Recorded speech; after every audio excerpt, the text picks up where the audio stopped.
So, like Travelin Partners itself came from an old cowboy's funeral. His name was Stony Burke, and Stony was tough as nails. I mean, he was a cowboy. I mean, that sucker could ride it, rope it, and he had some of the best dogs. You know, and we were at his funeral. He was tough. I don't know if you might need to edit this, but I was at a ranch rodeo competing at a Cross Branch Cowboy Church in Tyler.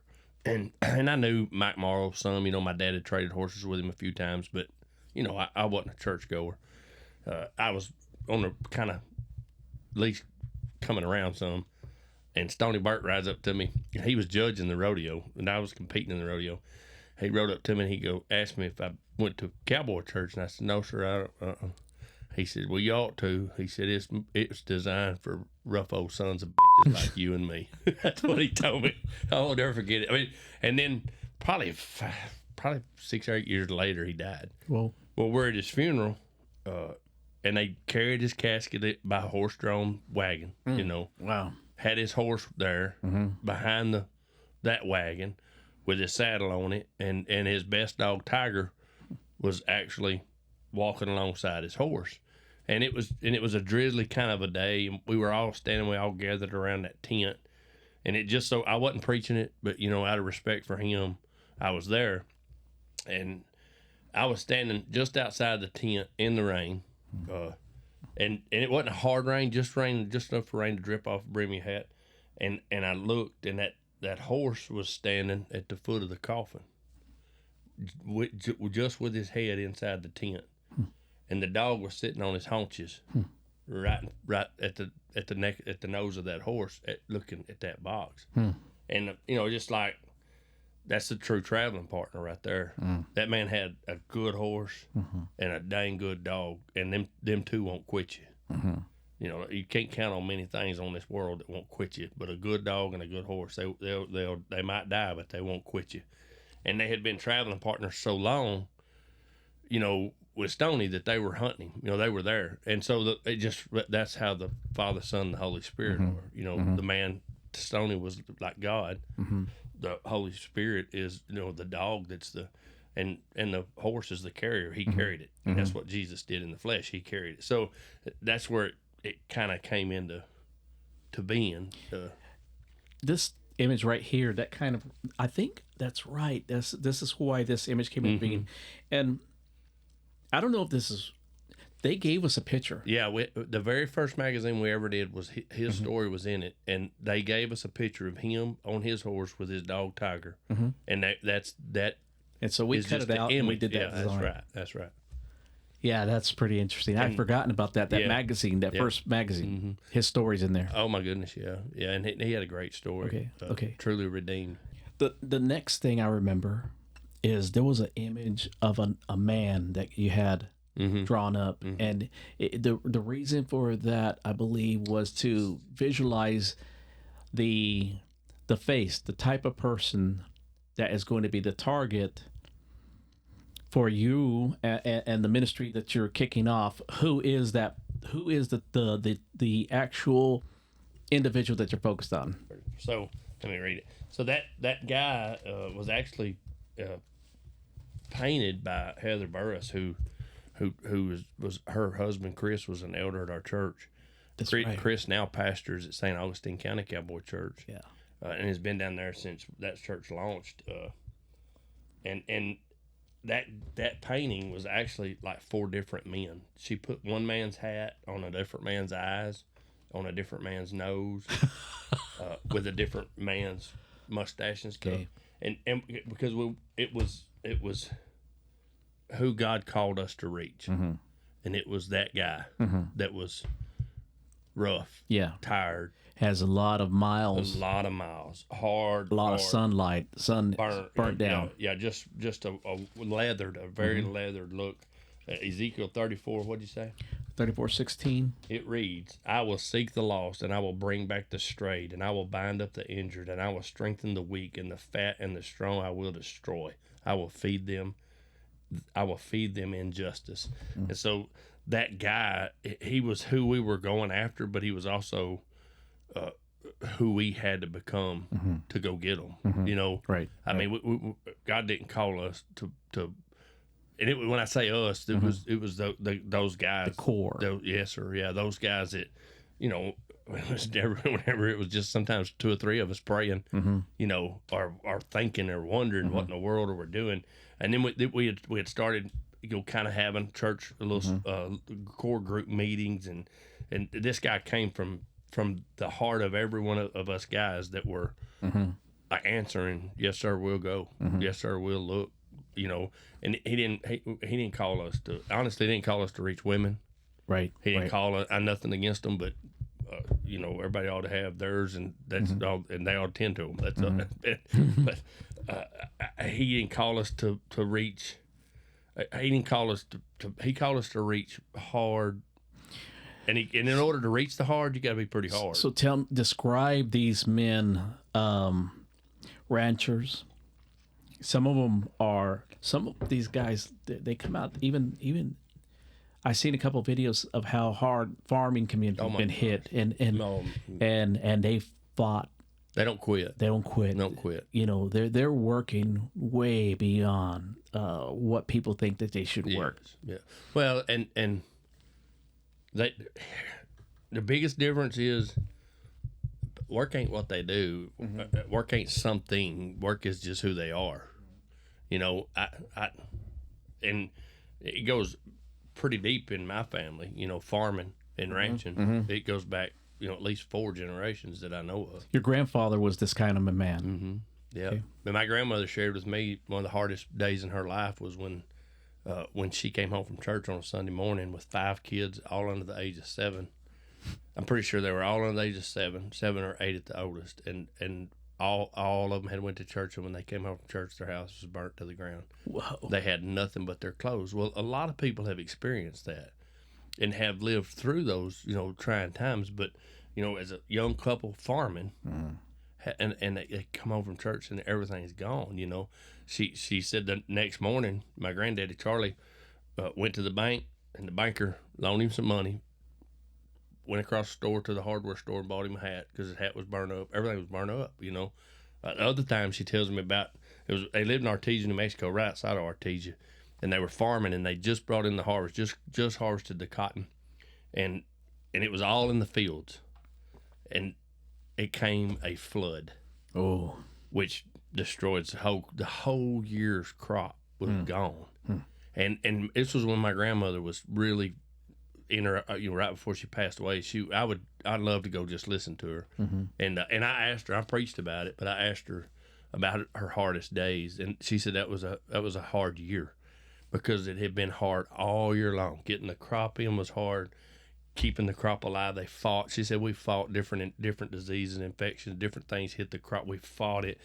It was just accidents happened. She was that year was a tough year, and when you finally got it harvested, we finally had everything baled and sitting in the field ready to go to the gin, and it went to rain, and it rained for several days, and she had tears in her eyes. And my grandmother, she's tough as nails. I never have ever heard her say I love you, and I never seen her cry ever.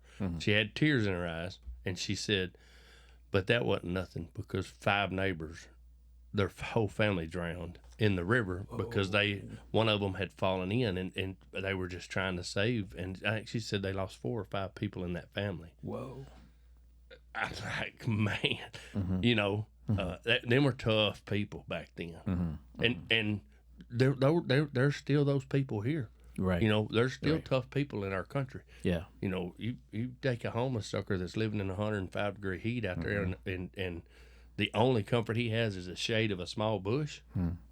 He's got to be pretty tough. Now, I mean, I don't know what choices or why he would choose to, you know, how he got there, but it don't matter. I mean, it's pretty dang tough. So when you come across folks like that on a day-to-day basis, do you have are you comfortable approaching them, and do you have a way of communication that you know whether you can talk to them or not, or they're going to be open to you? Oh yeah. In fact, I'll tell you a real quick story. I shared it Wednesday night at church. I was going through Tyler, and I was going to Athens to pick up cattle last Friday, and I get to Tyler right there in town, 64 splits, and 60, there's a CVS or a Walgreens or something right between it, and there's red lights on both sides. I'm at that red light, and there's a homeless woman there, and it's a hot sun. I mean, it's a hot sucker, and she's panhandling. I always, crap. We're blessed. I don't ever have a problem giving. I don't care if they. I don't worry about what they do with it. I'm saying a lot of people get hung up on that. I've been a drug addict and a drunk, and sometimes the best help somebody could give me was one more beer, just to help me get to the night. You know what I'm saying? And I'm not condoning it, but I know what it feels like, and I ain't forgot. And so I just rolled my window down, and I opened my console, and I handed her some ones, and I said, "You need to get out of this heat." And she said, "Yeah, it's gonna kill me." And I asked her what her name was. Her name was Karen. I said, "Karen, can I pray with you?" And she said, "Sure." And so I hold her hand, and I pray with her. And she after when I finished praying, Lord be with Karen and let her get enough money to go get her something to eat in a cool spot, and let her have somewhere to lay down tonight. Really was what I was praying. She wouldn't turn my hand loose. The light turned green. And I'm sitting there with a 40-foot kettle trailer on. Which I don't care. I'm not gonna worry about holding somebody up. She won't turn my hand loose, and she said, "Take me with you." I said, "Karen, I can't take you with you. I'm going to haul cattle." And she said, "I don't care where you're going. I don't know that I'll be here." She said, "I don't care where you're going. Just take me with you." And I said, "I'll tell you what I'll do. I'll if you're still here when I come back through, I'll pick you up." And she said, "I won't be here." Well, that just, what's that mean? It just was just wearing on me, Well, when I come back from Tyler loaded with cattle, she ain't there. But as I passed that pharmacy, there's an ambulance sitting in the back parking lot, doors open, lights blinking. Immediately, of course, I think I let her down, because she was literally saying, "I ain't gonna make it if I don't get out of this heat," and I didn't put her in the truck. But I called a buddy of mine, and he said, "Well, what do you do? What do you know about somebody that's having a heat stroke?" Right. I'm like, "Well, what do you mean?" "Well, I think she's way better off with an ambulance taking care of her than you."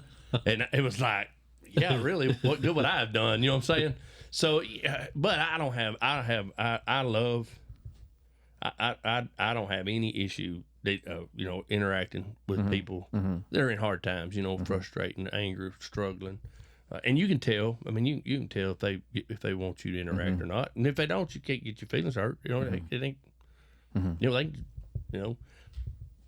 I preached Sunday about two guys that told me, give me the F finger and told me to go screw yourself, and your prayer you can take it and shove it up your butt too. And I'm like, okay.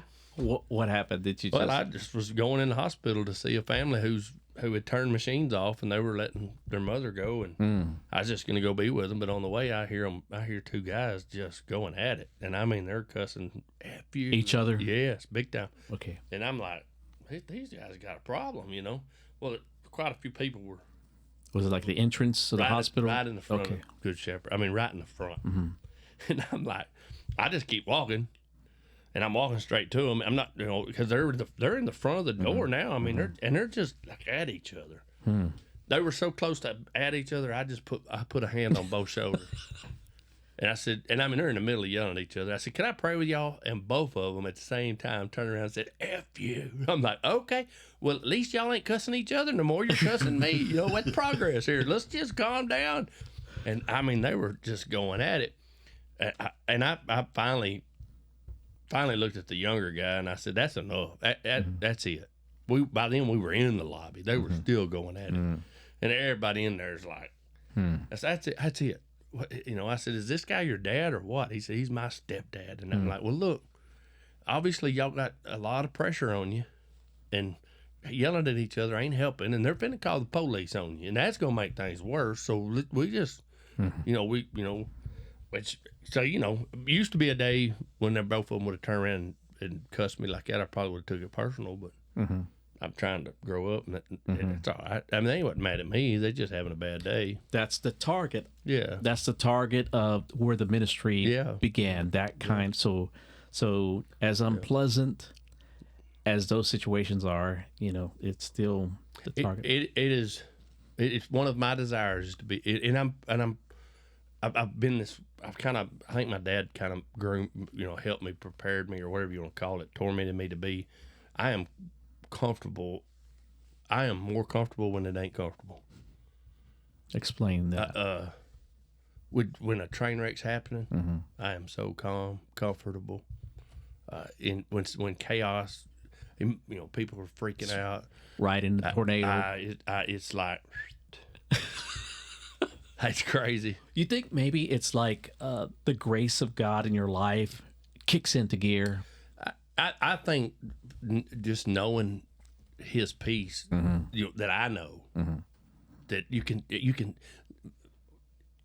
can't help but see they don't know it. People don't know it.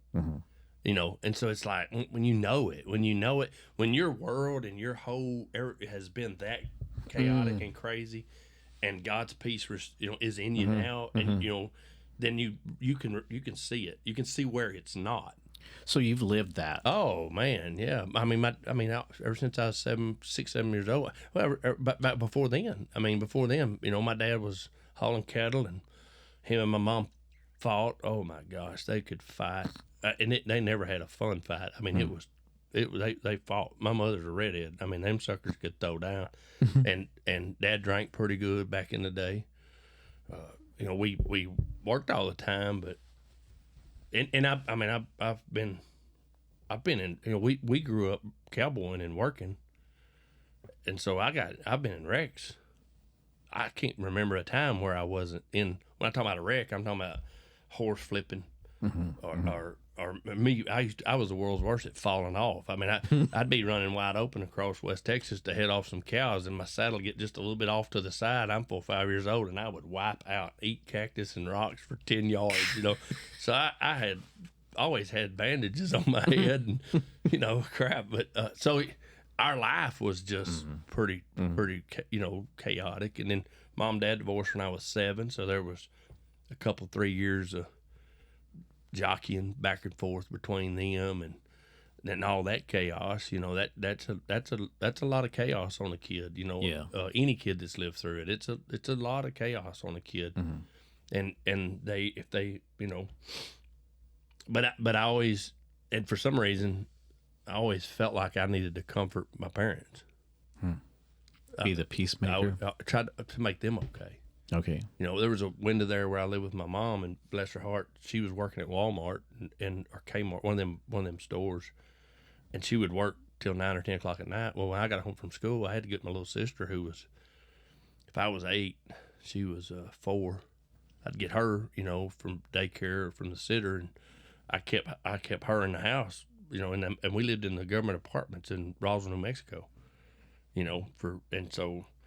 When Mom at that air base? Yeah, they converted that air base, to government housing. Yeah. And so that's where we lived. And we got the cheese in the white box with the cheese, and milk come in a box, I ain't whining. Just that's what it was. That's what it was. And so when it's like, and Mom was doing all she could do,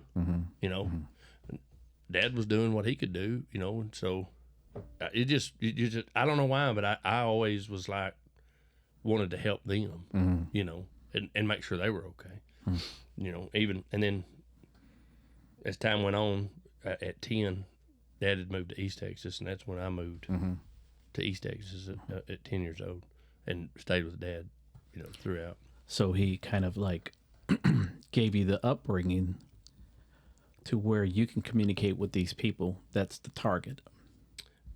Yeah, He was something. I mean, he was a friend to everybody, except himself. He's a friendly guy. Oh, everybody loved him. Okay. Yeah, he was super friendly. But he was so. You've heard people talk about how they're their own worst enemy, or self-destruct. That was 100% my dad. I mean, and he wasn't. He was super friendly, and he would help anybody except his own. And by golly. If he had to help you, he'd kick snot out. If he had to help me, why do you suppose that was? Is that just because I come from a line of people where you don't ask for help, and when you do the helping, you don't need help. But if it was an outsider, you can help them. Yeah, you can help them. It's crazy. Huh? Yeah. whatever they take care of, fix it. But you better not ask. You better not need no help. You better get up earlier, stay later, work harder. You know, when I got jacked up on dope, which Daddy knew the road, he'd been on it. He'd hauled cattle, and you know, when I got messed up, he'd call me every now and then, and he'd say, "Boy, you know, you got to eat on that." And I'd be like, "Yes, sir." Click. He'd hang up on me. What he was saying is, don't forget to not eat. Yeah, because you'll go 3 or 4 days without eating if you're really messed up on that feed. You know, your body will shut down. Your brain goes to getting delusional, and you think you're going westbound and you're going east the whole time. You know, it literally can mess you up that bad. And demons get real, and they're in your ears, and they're laughing at you in the truck. And so he'd pop into your life and call you. Oh yeah, because he'd lived it. You know, he'd hauled cattle for years. And my granddaddy wore my old man out. I mean, he wore him out because you don't quit. One time, my daddy called my granddaddy from Del Rio, and he'd been on the road about 5 or 6 days, and they were hauling cattle, and Charlie told him, "Well, you need, you know, all right," because back before they had no cell phones, he called in. He'd call in, "Hey, we just got unloaded. We're gonna take a shower and get us a bite to eat, maybe catch a nap." And Charlie said, "We ain't got time to catch no nap. I need that truck back here." And my daddy told him, said, "Well, we're pretty dadgum wore down." He said, "If you can't get my truck back here, I'll find a man that can." I mean, it was like, Charlie Taylor was he was tough, you know, and he grind on your butt, you know. And so, you know, that's who our family is, you know. My old man wasn't as hard, near as hard as his was. Do you find that you can become that way? I can be. You can? Especially to myself. Okay. Okay. Especially to me. I don't grind on my own kids. Yeah. I grind on Ty a little bit, but just because he's a man, and man better know how to be ground on something. Right. You know, but I'm hard on me. Is it that voice that you're hearing, your dad's voice or your grandfather's voice? I think it's probably just, number one, it's part of who we are. You know what I'm saying? I mean, but number two, if that's this measure that you've been held to, then you're a failure if you're not striving to reach the measure. Does that make sense? Like, you feel like a failure. Oh yeah. I mean, and it's not healthy, really. I mean, it's not a healthy. I mean, I think it's healthier than being a lazy ass, Right. and you know, a soft Right. guy that won't get up and fight for Right. nothing. I mean, I think that's the worst. I think we've neutered so many people, men in our country. It's disgusting to me, and I can't stand. It makes me want to whack somebody. I shake a man's hand and it's softer than my wife's. That's like, what the crap has happened to manhood? But on the flip side, you can be damaging, you know, to your life. You know, my uncle right now is 72, and he's the oldest living tailor that's ever lived. We all die before we're that old. Wow. How old was your grandfather, Charlie? How old was he? I think Charlie was 69. Okay. He had his first heart attack when he was in his upper 20s. Had several heart attacks. Had several truck wrecks. What drove him? I wish I knew. I wish I knew. He didn't back up from nothing. I mean, and he didn't ever sleep.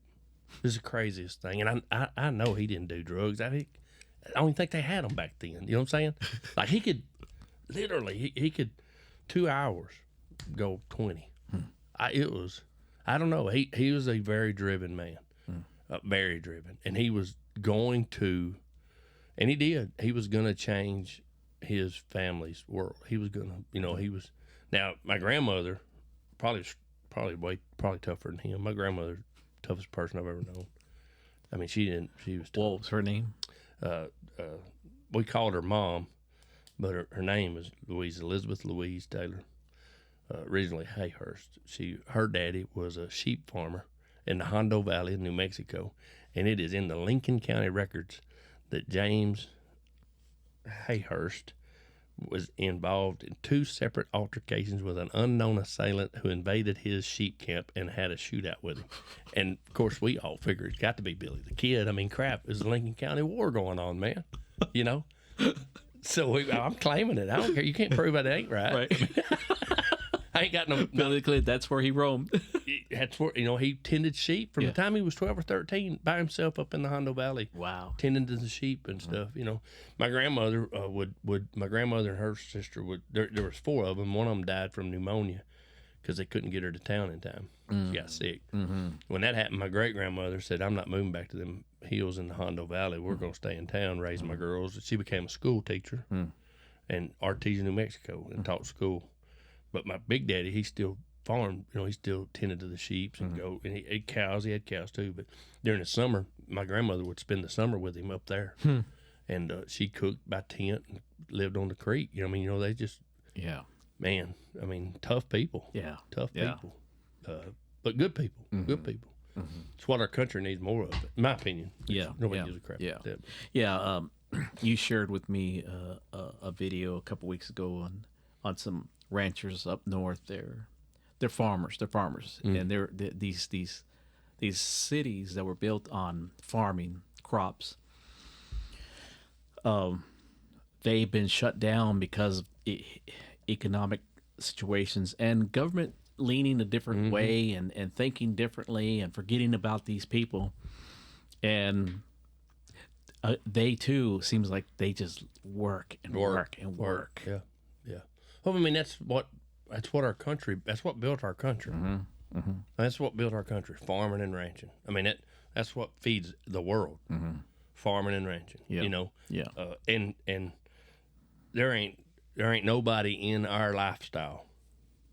They might not acknowledge God and might not walk with God, but they know He's God, because everything we do is out. There's so much of it's outside of our control.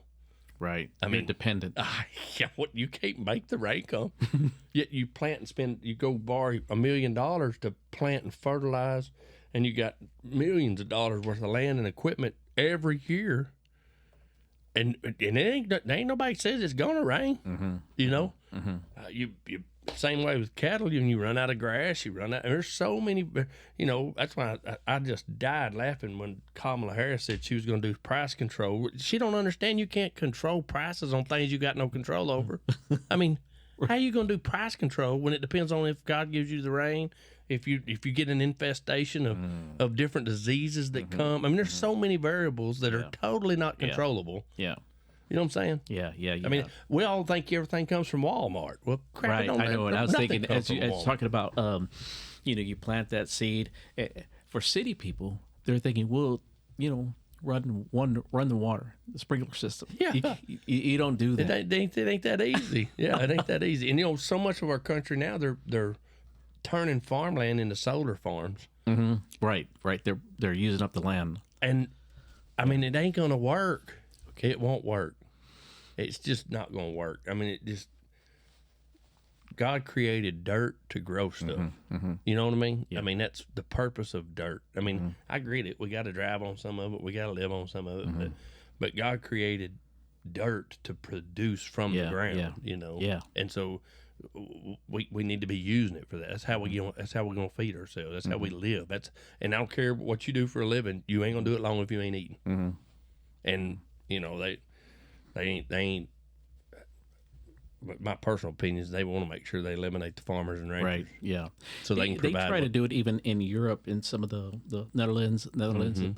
They try to do that, and the farmers have fought back. And leadership is changing, but you see it worldwide. Oh yeah. They want to control how you get food. Well, that's how they control people. There's only 2 ways to control people: fear and food. If I can make you afraid, I can control you. If I can make you live in fear, then I can control you by that fear. And if I get control of your food, you'll do whatever I tell you for food. Nobody's gonna starve to death. I do. Me. I ain't gonna let my kids starve to death. You know what I'm saying? Because we get hungry, we're gonna do whatever we gotta do. And so that's what ultimately is the agenda, so to speak, is to control that. Let me ask you about. There was a shift, the whole Travelin Partners, that vision and everything started, but then 2-3 years ago, I think probably 3 years ago now, you started doing videos in the morning to communicate with people, and it's become a routine thing now. And so tell me about, how did that get underway? What was the motivating reason behind doing that morning live stream? That started during COVID, when they were shutting everything down and everybody was being told to stay home, and it was, yeah, I don't, I mean, it was, and it was for men. In fact, for a while it was a men's only group. I had like Homer Dickey and a couple other guys were like administrators. They were over it, and they wouldn't let, you had to ask to join the group, and and be, making them women mad. And it's because I just wanted to be able to talk to guys about guy Plain. stuff. Yeah, man. I mean, Without filter. yes, because I mean that's how I was raised. That's how, I lean on the back of a pickup, and I start talking to you about your problems, and you start just what I call puking. Mm-hmm. I don't want to have to tell you, man. Hey, clean your mouth. Watch yourself. But I was raised, if my grandmother was in hearing distance and you said something wrong, I better be the first one to hit you, because that's disrespectful. And so I was like, let's just do a men's deal and talk about this bull crap of them shutting everything down, and because if the man's afraid, we're really in a mess. And so, and it just to encourage guys, of all walks of life, and then it kept growing, and I feel, later, I guess we probably did it like that a year or two, and we just felt like, we should encourage everybody, and open it up for anybody. On the page, I think it's a group still, ain't it? It's both right now. It's a group and it's a page. We're trying to bring people to the page because we're trying to go live on all different social medias at the same time. Right. So everybody's used to going to the group, but we're going to make that move over. Make it move. And it was just that's how, I'm a pretty routine-ish guy, I start every morning waiting on the sun, because I've been reading, I've been studying, I've been drinking coffee. I got to feed my horses. I got to, feed the yearlings or doctor something. Or so it was just and I think one of the reasons I started doing it daily is because preachers have preached for years, have a quiet time, Well, back 25 years ago, when you told me to have a quiet time, that meant go to sleep to me. Right. I mean, come on, man. I didn't do nothing quiet. What's quiet? What's quiet? And everybody be like, well, you just need time for peace. I'm like, so the guys that I'm related to, that I relate to, I wanted to show them what it looked like, instead of just telling them, have your quiet time. Spend time. My time with God, most of the times it's a horseback while I'm riding yearlings of a morning, or it's feeding my dog, or it is reading my Bible and drinking 2 or 3 cups of coffee before I go out. But when I go out, or when I go to doing, I thought we gotta quit. One of the best things about my family is they demanded that you work, and but they were always doing it with you. From the time I was old enough to quit wearing diapers, we stayed with the men, and we worked all day. Now we'd fall asleep, we'd pee our pants, we may come home without any drawers on because we'd done had an accident or something. It didn't matter. Nobody said nothing to us because we was with the men, and so that was I felt like my reasoning for going to a daily deal was because I could show you this is how I interact with God every morning, and throughout my day. Sometimes I do, sometimes I'll tell about what happened yesterday, or I'll tell about, because I think it's so much more about your relationship with the Lord, is interacting and then sharing that helps people to realize it ain't just about me sitting and reading in my quiet time. I don't live that life. Right. I'm getting there. I'm 53 now, and I don't mind a little quiet time. You know what I'm saying? And I figure by the time I get 70, I'm gonna balance out pretty good. But That's the purpose, I think, for the daily deal was to just show guys, hey, man, here's how you do it. What kind of feedback have you gotten over time from people who are daily listeners? Some pretty good stuff. There's a guy. I want to tell you his name because if he'll watch, I promise you, and he tickles me. He's from down around Houston. James Hooter. He is an older man, and he's been watching Travelin Partners from the beginning. And he's a rough old codger, But he'll every now and then he'll message me. There's another guy. He was battling pornography. So these guys are able to be honest with you. Yeah. And this guy's like 80. Wow. Battling porn. Yeah. And I'm like, are you serious? That thing still works when you get to that age? And he's like, well, yeah. Yeah, it does.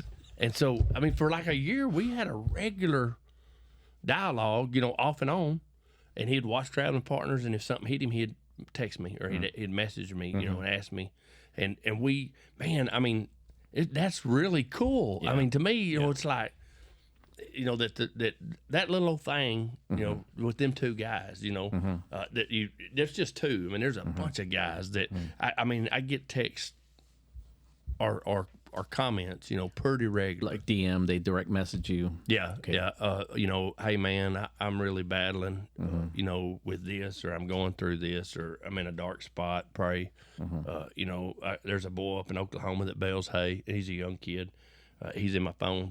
Oklahoma hay baler's how he's in my phone because I can't remember his name.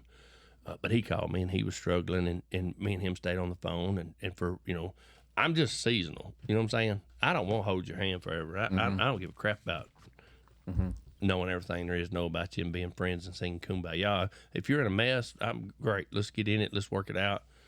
Let's move on. And so, but there's great stories that, this kid's married now. Yeah. And he was suicidal, He was like, I'm done with this crap. I'm over it. and I'm like, hey, well, that's a choice you got. It is, but it's a stupid one. And now he's married, and that's great. There's a kid from a Kentucky. He's in my phone, Cody from Kentucky, and he's moving to Texas. He started watching Travelin Partners all them years ago, and we become friends. And he's moving to Texas because he wants to be a part of the church and a part of Texas. And he, his wife, we walked through all that, just because he watches and connects, and there's other people, there's people from California that'll message me every now and then, Utah, just different places, that I get from, and it's usually guys that are in a really, really rough spot that they reach out, and we just come alongside them, Travelin Partners. It's probably, I think it has a lot to do, you're not very filtered when you're talking, and you're really plain talking to people, and it resonates. I think people really connect. They think, okay, this guy knows what I'm going through. It sounds like it by how he's talking. Well, and I think even if you don't, if you're dealing with a man, if you just cut the BS. I mean, even like just this week, I visited with a guy who was a vet, and he was really struggling. I mean, he was and he's had his phone off every day since then. He calls me, I was preaching a funeral, so I didn't get to answer it. I returned his call, and man, it was bad. And I'm like, hold up, man, you got to catch your breath a minute. I can't even follow you, And he was telling me how bad it is. And I you just don't even know what all I've had to do. You can't even imagine. I said, I don't have to imagine, because the fact of the matter is, the hardest, darkest time in my life is still the hardest, darkest time. And yours is for you. It don't matter that yours might be deeper, darker than mine. I don't know it, but I know mine. And I know who reached their hand in mine and walked me out. I said, so you don't need to tell me again how much badder or worse or uglier your crap is, because it's still just crap. I'm telling you that that the Lord will reach into your crap and take you by the hand and lead you out. Because he kept on telling me, but you don't understand. You can't even imagine. I ain't got to imagine it. And then I told him, I'm done talking to you. He's like, well, I called you because I need help. I said, you don't need my help because you don't listen to a dadgum thing I say. I mean, all you've done is tell me why I don't understand what you're going through. And he goes, okay. I said, so why don't you just stop telling me how bad it is, and why don't you thank God that you lived through it? I've never served, or I've never been in conflict. I don't have any understanding what them guys go through. My oldest brother did 4 tours. I mean, my hat's off. They're men. I get it. And a lot of them, and we lose a vet every 4 minutes, I think, to suicide. It's a terrible tragedy. But the fact is, it don't matter how ugly and bad your crap is. Jesus ain't afraid of it. I had to be almost ugly. Oh, I just got tired of hearing it, and I finally said, I don't hear. If that's all you call to do, I've done heard it enough. You told me 17 times. And he was like, no, I need you to tell me what to do. I said, okay, from here on out, I don't want to hear about it. I want you to tell me how thankful you are that Jesus Christ kept you alive through it. And that you just told me of 4 different buddies that are gone now to suicide, and how you're thankful you ain't one of the 4. Because if you keep on telling me why you should be, you will be. And I mean, that was just this week, Now, he's had his phone off the last 2 days. I hope he ain't done it, but I mean, I the fact is, as men, but there is some bad stuff. Yeah, and they do get asked to do things that haunt them. Yeah. I've thought about. I'm sure that. Women too. You know what I'm saying? I'm not taking nothing from the women that serve. I don't know. There's a difference though. I've been meditating on this for a couple of days, and it's. Women sometimes want to have their man open up to them, express their emotions. Let me, why don't you let down your guard? But they don't realize how deep that thing is. No. And how stormy that storm can be. Yeah. They can't handle it. No, and they shouldn't. They're not, that's not their role. I mean, that's not their design. You know what I'm saying? And men, they contain that. Yeah. They lock that down because they know how it don't need out. Dark it don't need out. No. Yeah. And so if it don't need out, you don't let it out. Now, are we supposed to be able to help each other? Yeah, bear you one another's burdens, what Christ said. And doing so, fulfill the law of Christ. That means when you're toting what you can't tote no more, I'm supposed to come along, which is what that phone call was for that guy. Driving over here today, man's losing his wife, going through a divorce, business sucks, he's stressing. The doctor's prescribing him some antidepressants and sleep to help him because he's just a mess. His whole world's a wreck. And I'm like, before you get on that, let's just step by step. I call him every day. I talk to him every day. I check on him every day. Then on the way here, I texted 2 of our common friends, and I said, you need to go by and see him. Because why? Because he needs another man to just lift him up a little bit. My hope is rather than a pill, he can have a traveling partner. You know what I'm saying? That walks with him. And one of them has been there. One of them has lived through a divorce. One of them has walked through the crap of losing everything, and and so that's fulfilling the scripture that he's talking about. When he's talking about bear one of those burning, he really ain't talking about me buying you $20 worth of gas because he's talking about that heavy dark crap nobody else is carrying, and nobody wants on them. As men of God, get off in there and get it on you and tote it for a little while. Let it lighten their load. So, and then he promises, if you'll come to me, which is what I tell them all. I tell myself whenever I'm the one that's that's in it, Right. Give it to the Lord. And that guy, that vet I was telling you about, he's like, that don't make no blankety blank sense. Now, give it to the Lord. That blankety blank, he's just a cussing. And finally I said, that's it. I mean, I don't have sensitive ears. I've heard that language since I was 5 years old. You know what I'm saying? But I said, man, you need to think about something. You're asking me to get the Holy Spirit to help you, and you're cussing him the whole time. And you're cussing and cussing, you're cussing me. He said, I ain't cussing you. I said, if I give you advice and you tell me that ain't going to effing work, what do you call that? I mean, I'm not taking it personal, but you're the power of life and death is in the tongue, and you're killing everything. You're killing it as soon as God may give you life. You're killing it with your mouth. So quit killing everything. And but it was a little bit of a heated conversation. You know, the guy was ready to So that's rip stuff up. That's key. That's a completely different aspect of what you do on a daily basis.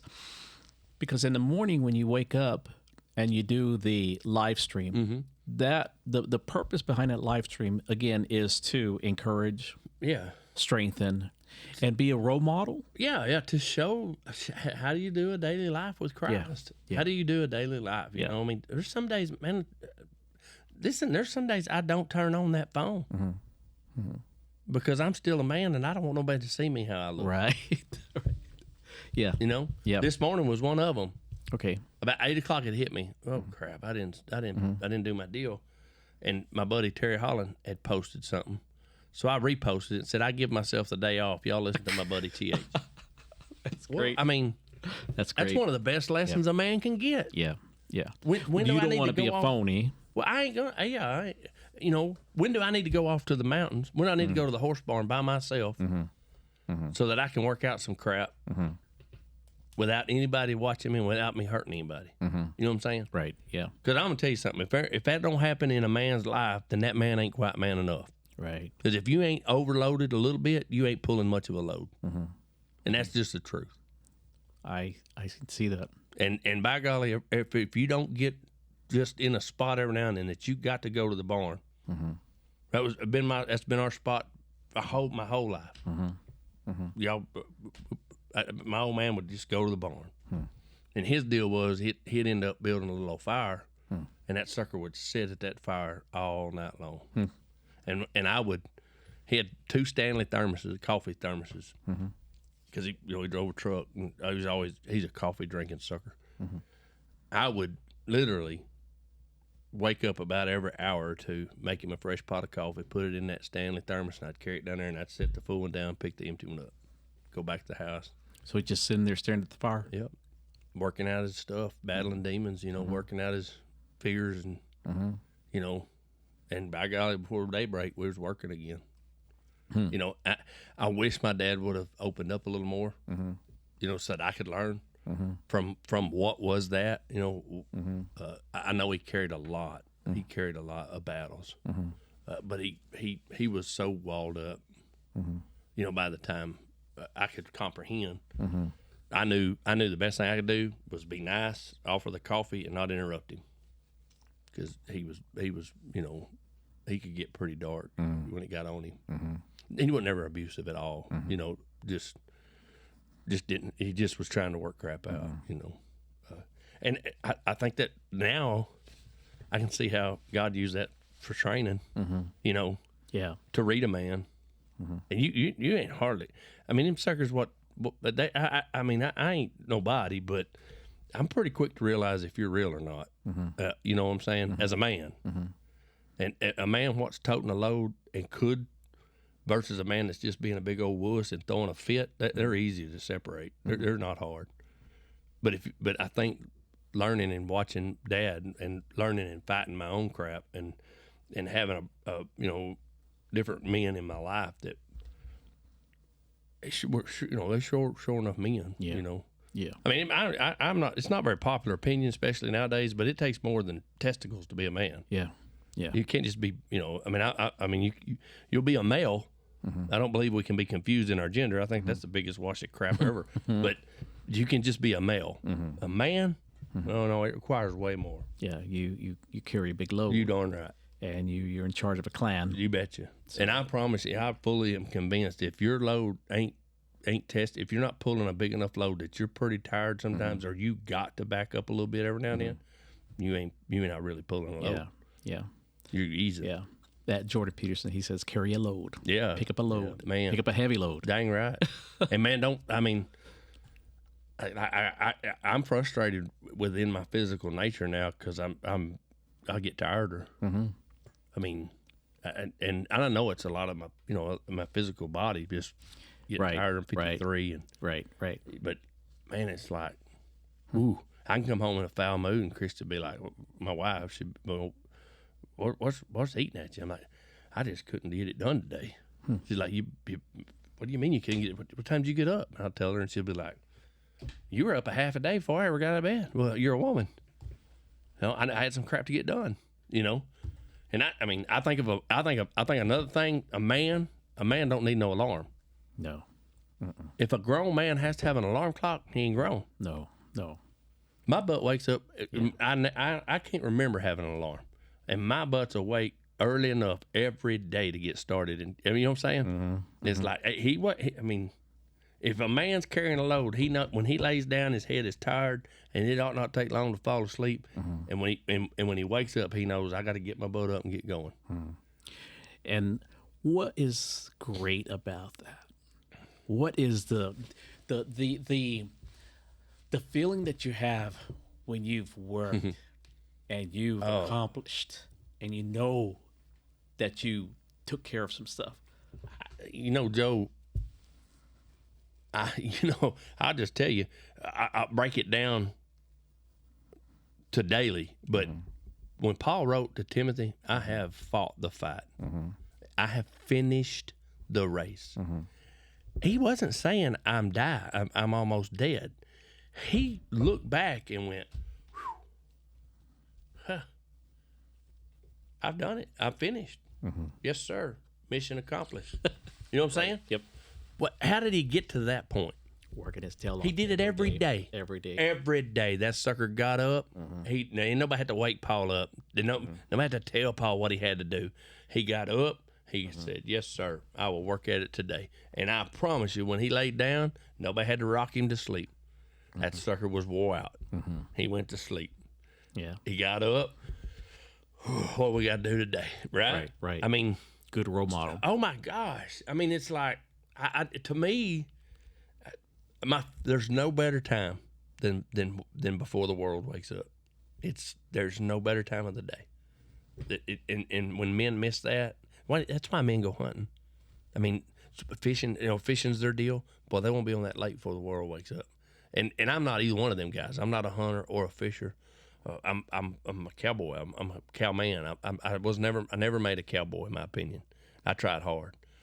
Lost an eye catching a bull, ripped a thumb off catching a cow, got scars and scrapes all over me from getting bucked off, shoulder busted.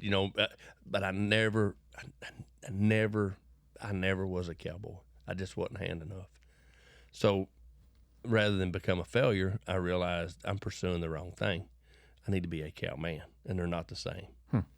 And so now I pursue being a cowman, and that is a man that knows cattle, knows the market, that manages and advises and grows a herd. And anyway, I don't even remember where I was going with that.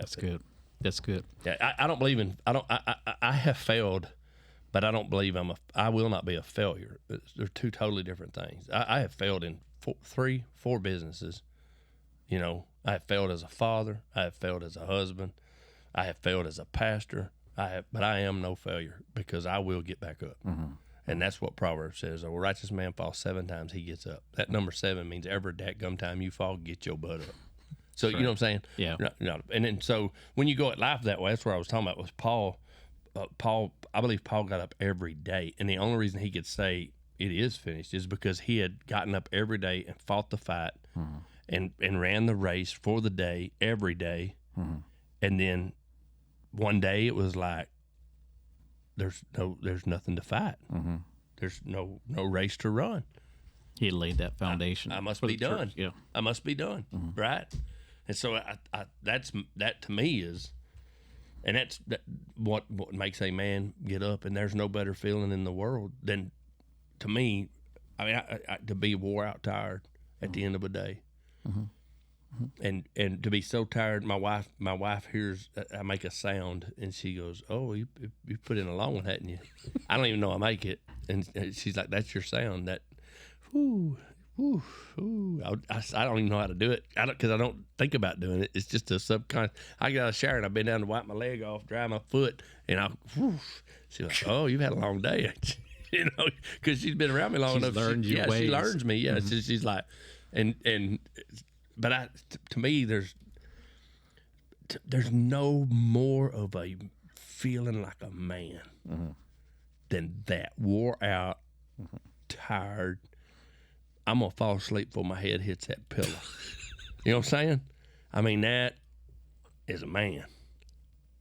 And that's what we don't make sure our boys know. Ain't nothing. I can look back on my life, and I can remember my daddy carrying me in the house at night to put me to bed because I'd been working as a man since I was, with him. And of course, out in West Texas, it's 2 hours to anything, Right. And on the ride home, we'd all fall asleep. And so when Daddy got home, he turned our horses loose, and he woke us 3 boys up, and he told the big boys, "Y'all, come on, let's get in the house and get off them clothes and get a shower if need be," or and he carried me in, and my dad was proud of me. Mom was griping. I can't believe you make them boys go with you. She'd be mad because we were just kids. My daddy was proud of me, and that put that in me. You know what I'm saying? And so this is what I know when I lay down at the end of my day, and it's been one of these days, and I'm wore out. I know my father is proud of me because I've been at it. I've been at his. What did Jesus say? That he told Mary and Joseph when they come back, all freaking out. What are you doing? Where are you been? He said, "Do you know I need to be about my Father's business?" Right. I mean, what I'm saying. I mean, man, we ought to be. Let me tell you something. If you're serious about doing the Father's business, you'll get tired. Right. There ain't no punching in and punching out. That's what I'm saying. It's full time. Yeah, and it's not a job; it's a life. Everything about my life. I don't do anything. I just get up every day and live. Farming, ranching, fathering, husbanding, pastoring.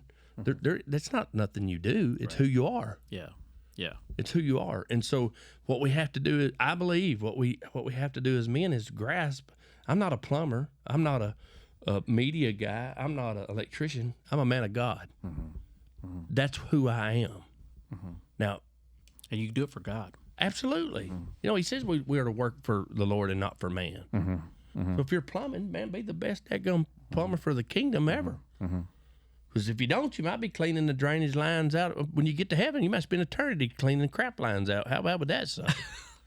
That would be bad. Think about it. I mean, you know what I'm saying? Right. Shoot. Okay. So that's the daily thing that you do. Yeah. Also, there is the TV. We went back live on television, and we did that because of request. There's people who have really it became a custom for them Sunday morning to wake up and catch that. I really enjoyed it. Yeah. And what's crazy is,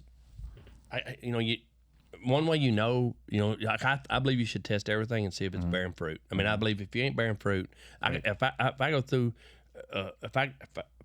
cows, a crop, it don't matter. If it ain't producing, I don't feed it. I ain't putting no more money in it. You know what I'm saying? It's just, you have to be that shrewd business when it comes to farming and ranching, because there's no room. There's no freeloaders, so to speak. You can't have them. But so we weren't hearing from a lot of people that, oh man, we watch the show every Sunday, and so it's like, really, is it worth it? You know what I'm saying? It's a pretty big check. Is it benefiting enough? Is there enough? Is it worth doing? And so the church, the leadership of the church just said, let's just not do it this year. And man, we've been overran with people going, what happened to y'all? Where's y'all at? Why ain't y'all on TV? Where's the show? One week in July, I did 5 funerals. No, let me think. Hold on. I did 7 funerals in the month of July. And at every funeral, I had somebody ask me that don't go to our church, man, we used to watch y'all every Sunday. How come one of them was a Methodist preacher I did a funeral with. He come up to me and goes, preacher, why aren't y'all on TV? I looked at him. He said, our whole Methodist church got fired up to go to church by watching y'all have church, and y'all done took y'all's church off TV. We need it back, And so it was kind of like, we were praying and seeking, and it was like, we've been 6 months without it on the air.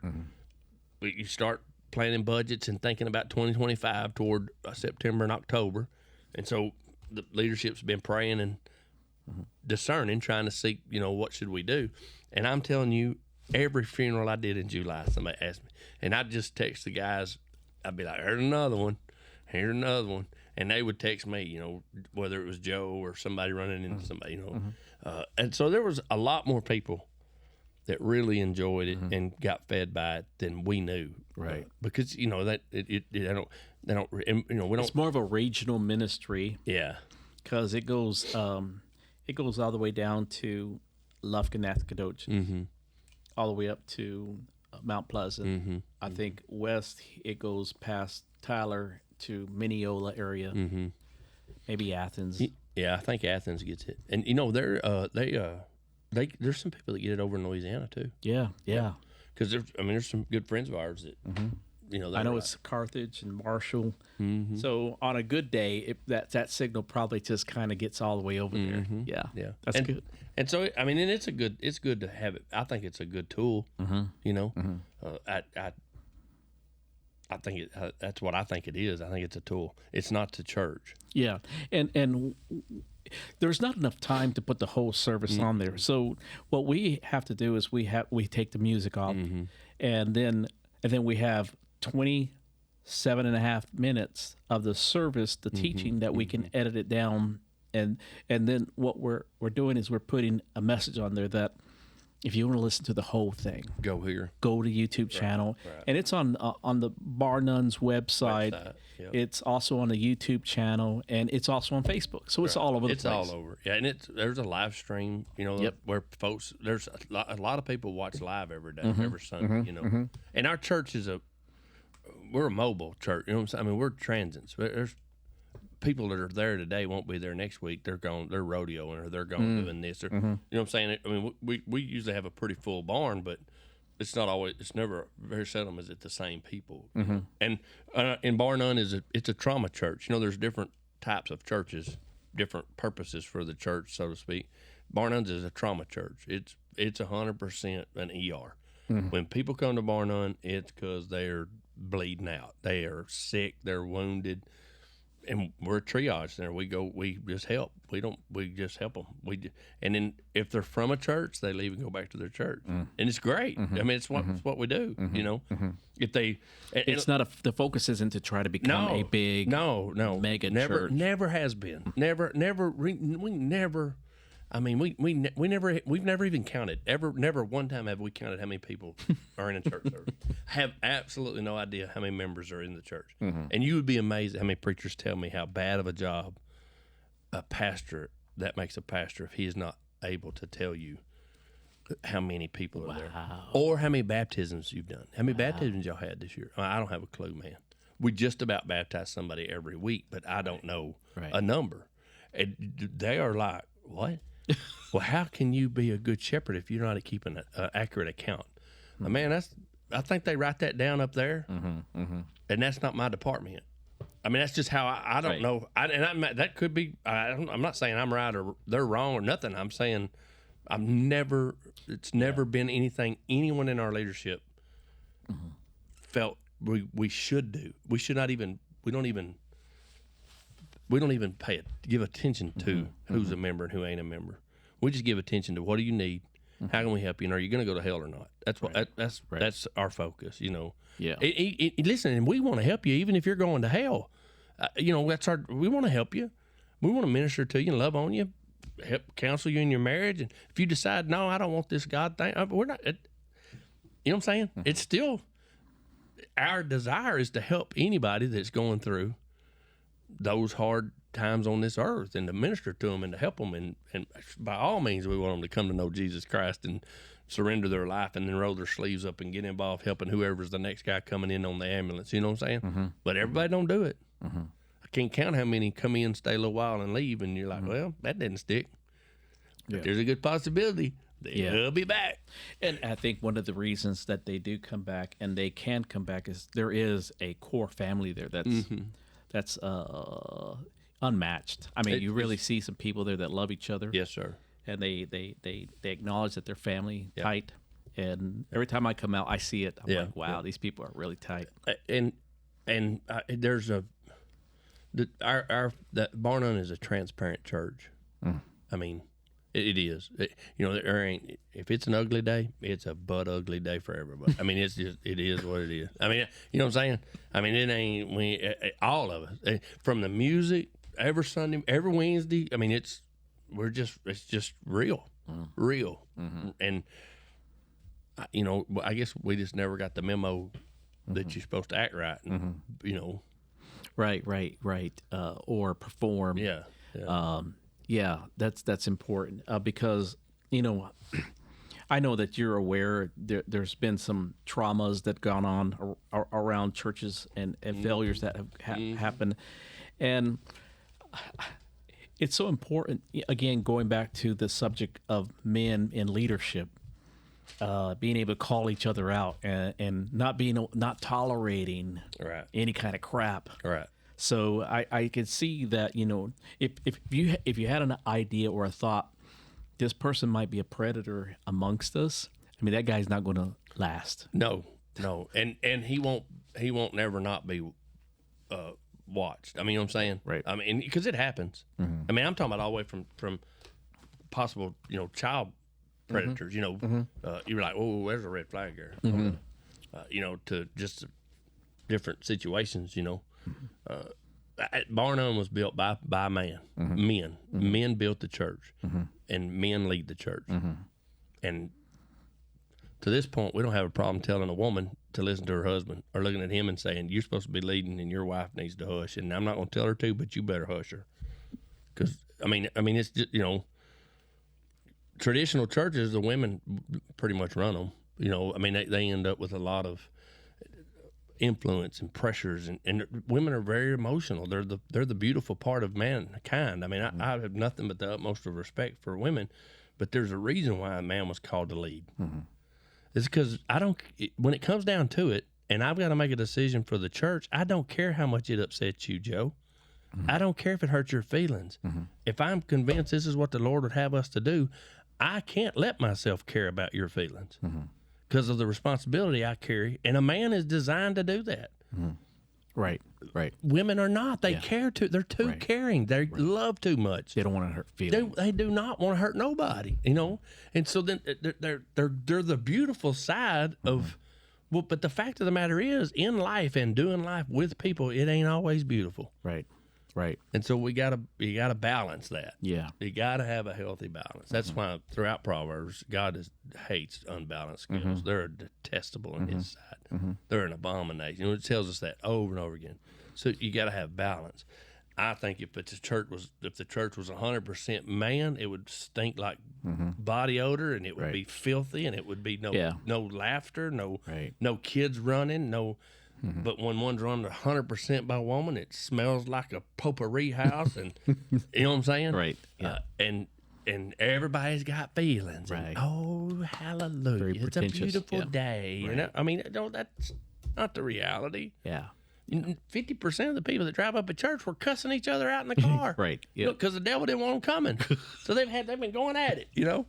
And the good thing is that it's acknowledged. That's actually brought up out in the open. Okay, and that I think the straight shooting from the hip is something that people have admired. I think it is what I know it's what our country is starving for. Mm-hmm. Just real. Mm-hmm. I mean, just be real. I mean, you know what I'm saying? Mm-hmm. I mean. That is, and I think even when you ain't quite right, like everything you're doing ain't, you know what I'm saying, ain't. Mm-hmm. If you're real, God can work with that. In fact, Jesus told the woman at the well that the people that God desires to worship Him, they had two things in common, right? You must worship Him in spirit and in truth. Mm-hmm. In spirit means He is a spiritual being, and I have the Spirit of God in me that resonates. It's you know what I'm saying. Mm-hmm. I need to let Him in here. It has a lot to do with attitude. That word, your attitude towards God. That. Right. Okay, so it's like school spirit. It's the same way that term is used in that verse.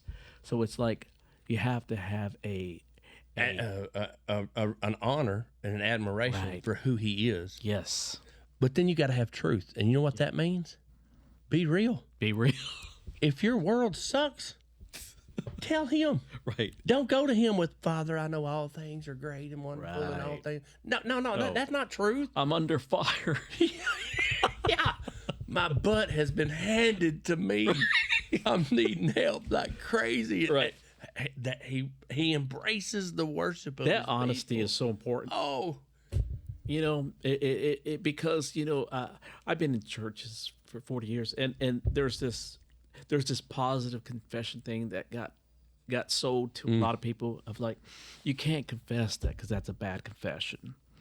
I know you feel terrible, but you need to be saying that you feel good. yeah. It's just a bunch of bull. I mean, it's not honest. I mean, I think again, find the balance.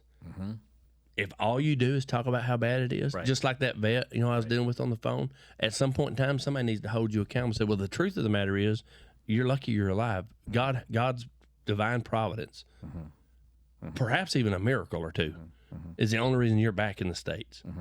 And so, I get it. Everything ain't perfect, but we still got a chance to make it better.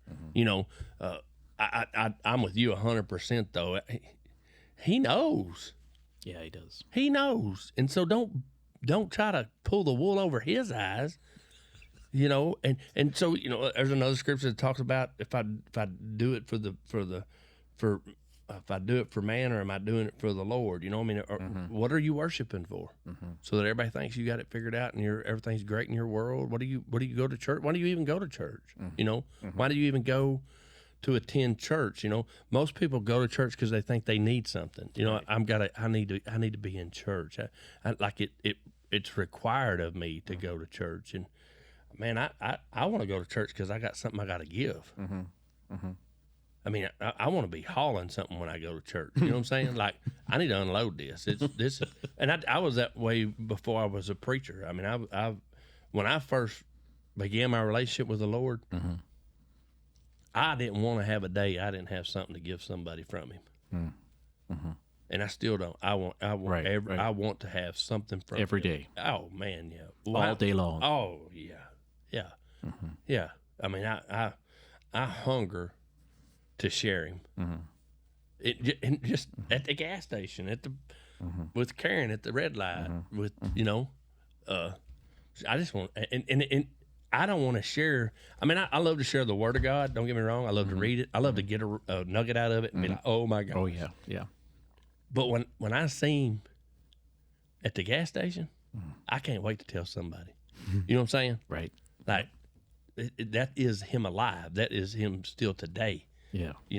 So I feel like the more real and honest we are as individuals, the more real and honest we'll be in a church family, in a church setting, and it's really about the balance. I mean, maintaining the healthy balance of that honest transparency and life. I want one more subject and we'll wrap it up. I know our time's going real fast. I want to talk just a little bit about the vision behind doing the short films. We got one under our belt, and we got some footage to edit another one. So the purpose of this is to be able to communicate the gospel to people who would not come into a church or listen to something that's soft and or they're in a place in life where they're not able to hear. People don't realize that your world can be so influenced and so much of a warfare going on. Even whether you're saved or not, that you listen. How many times did Jesus tell the disciples, do you have ears to hear? Can you hear me? It was because we don't hear well. Hear Him well. We get because the world, because the TV, everything that's going on. All the so much. Your opinion, my opinion, Mom's opinion, Granny's opinion. Crap. If we could ever overcome Granny's opinion, you know what I'm saying? Right. I mean, the religious world is overwhelmed by Granny's opinion. Right. And men don't go to church today because Granny Right. made Grandpa mad 3 generations ago because he didn't act right in church, or he nodded off because the sucker had worked a long day the day before, and she made him feel like he was an 8-year-old kid, and he ain't been back. You know what I mean? I mean, and so when you think about that, you think about how many men don't go to church because of Granny's perspective of what church is, how you better act in church. Behave. Yeah, sit, be still, quiet, pay attention. Well, that's not how men are wired. No. I mean, but anyway, I don't even remember where I was going, Joe. I was talking about, the short film and how that communicates Okay. to people who can't understand or listen any other way. So this vision of the short films is the way to hit them. I mean, really, it's the desire is to throat punch them and leave them shaking their head, going, "What in the heck just happened here?" In Scripture, Jesus told the disciples to be shrewd as serpents, innocent as lambs, right, or doves. I can't remember which one he used, but he meant use every tactic. Use don't you be so shrewd. You be nobody knows how a snake gets where a snake is. You ever know? You know that? I mean, you just know see he's it, there. how But to how get did he there. get there? Where'd he come from? That sucker, and you're like, oh, there he is, right? But so what he's telling us in this world, we need to be able to get there without ever even being seen getting there, and they don't even know it's there until, pow, it's there, right? And at the same time, be pure. Right. Don't be conniving. Right. Don't be lying. Don't Right. be Deception. deceiving. Don't use the things of the world to. Well, what we're doing is we're confronting the things of the world. And it is real. And so when the Lord gives us a vision of a message, it's like make it live. Right. Make it so real that if anyone watches it that has lived it, they know it, they smell it, they feel it, they breathe it, and then put God's word in them. And I'm telling you, that's deep plowed ground. That's ground that the word will take seed in. The seed, when it hits it, it's going to take root and grow and produce. Because it's real. It is real. And I'm pretty excited. I think what I like the most about them is they're topics that they're real true 100% life issues, life struggles, Right. with a biblical answer. Right. But we're displaying, we're showing the realness of it. Yeah. You know what I'm saying? Yeah. When it's not flowered up. No. It puts a spotlight, so to speak, on men who, for the most part, nobody's paying attention to. They're loners. And it's digging into that man's life that he don't think anybody knows about. Right. That portion that he makes sure he keeps buried. He keeps buried, concealed. Keeps it covered. Well, we can't. Time's getting too short to be worrying about. That's how you got to be a pretty daggone good snake to get off in there and get in the middle of his darkest, deepest crap, and then bring light. Yeah. You know what I'm saying? Right. That's right. Yeah. I mean, and the beautiful thing is, we don't even have to be a very bright light because the place is so dark. You know what I'm saying? It's like you get to be the light of Christ, but you don't even have to be very good because it's so dark. Yeah. It don't take a big light. Does that make sense? Yeah. And it's like it's pretty exciting. And the other thing I love about it is who God brings to the table to use. Yeah. Normal guys, Right. normal, Right. working, No actors. Just a regular old person. Yeah, and he anoints it. He anoints it. Yes, and then you back up at the finished product and you go, wow, that's pretty daggone amazing. Yeah. But it's powerful. It's because if it's his anointing, it's because of the Spirit is in it and it's done in. Yeah. It ain't always all that pretty, in the making of it. Oh yeah. It's not pretty. No. It's frustrating. It's tiring. Oh yeah. Yeah. It's a job. Oh man, It's a job. It's just like any other job that's if it's going to be nice, if it's going to be good, it takes a lot of work. Yeah, a lot of work, and then there's the spiritual side of it, because in every one of them films, somebody's life we are uncovering and we are discovering, and our goal is to recover. You know what I'm saying? And if we don't achieve it, we're gonna leave carnal damage along the way. We don't want to do that. No, because if you don't recover, then they're open and exposed. Yeah. To the elements. Yeah, that goes back to taking a man to that place where he opens up at his inner world. He's letting it out, and that's a dark place. And to not be able to answer that, and to deal with that with wisdom, you may as well not even do it. You're better off not to do it. Yeah. You're better off not, because the fact of the matter is, we've both seen it. When Jesus, it may have been the disciples, it says when you cast the demon out, he leaves and he wanders in waterless places. He can't find no rest.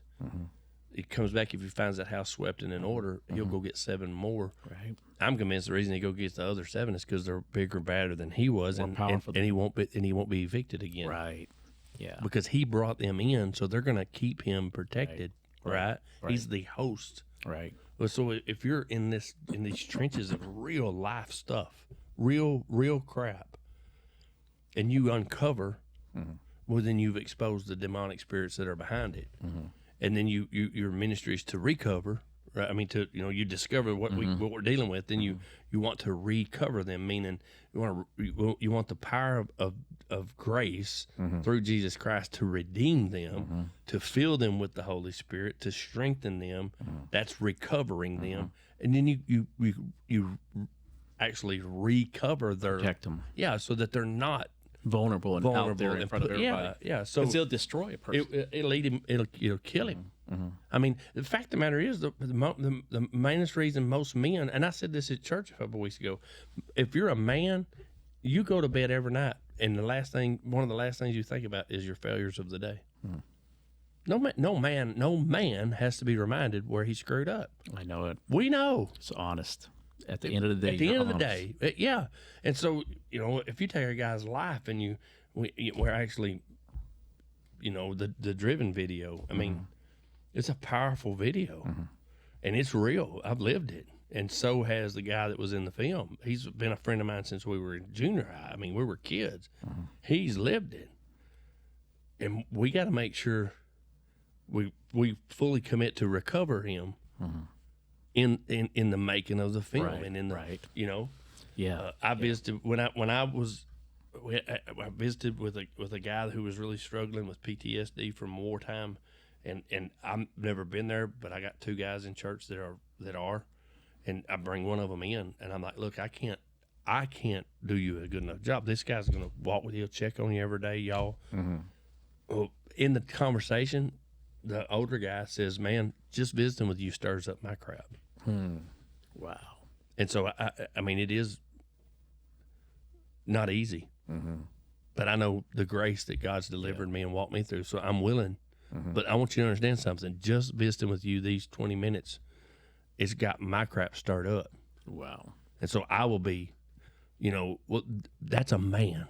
That is a man that will willfully step into the storm, knowing it's going to create a night or 2 of sleeplessness for himself because of what he's battled and dealt with. But he's willing to do that. See what I'm saying?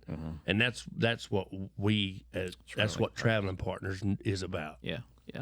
And that's the desire of it, and to really walk with men as men.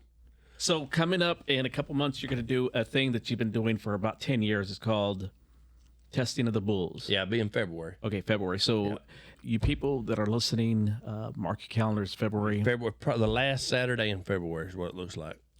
You'll see more information as time gets And close. it is a men's night. We eat calf fries. If you don't know what they are, you really need to come so you can learn something. We eat calf fries. We hang out, but we have some decent music and some decent preaching. It's a night that's been ordained by God. It is, it came from a message I wanted to preach at church after we fertility tested a bunch of bulls. Which you run an electric probe in their butt, and ejaculate them, and test their semen to see is it Reproducible. Yeah, but will this bull reproduce? Because the worst thing a rancher can have is a bull that's sterile. Because he can have 100. One bull should cover 20 cows, so he could have 20 great cows and one sorry bull and get nothing. See what I'm saying? Shooting blanks. Yeah, yeah. Well, that's why that's what's wrong with most of the churches, right there. So testing of the bulls is a ministry towards men. Yeah, and it's a test. Every year, you come there to be put to the test. You need to know every year. I test my bulls every year. I'm not turning out a bull that I don't know is going to produce for me. And the Lord is not turning out men that He don't know. I mean, how do I say that right? He only turns out men that He can trust will produce for Him. Right. And Scripture talks about being tested and being approved, be proven. Right. We are to be, and we don't want to be. I mean, too many men don't want to be tested. Right. So every year, the message is be tested by what are you this year? Where are you now? And it's usually a good crowd. Okay. Yeah, usually a good crowd of men. It's a great night. Okay. Well, I think we'll wrap it up here. I didn't get to any of the questions. I know. I had about 30 questions. Yeah. But you're not a very good interviewer. You just end up shooting bull. Okay. Well, thank you very much. Yep, my pleasure. Do it again. Adios. Yep.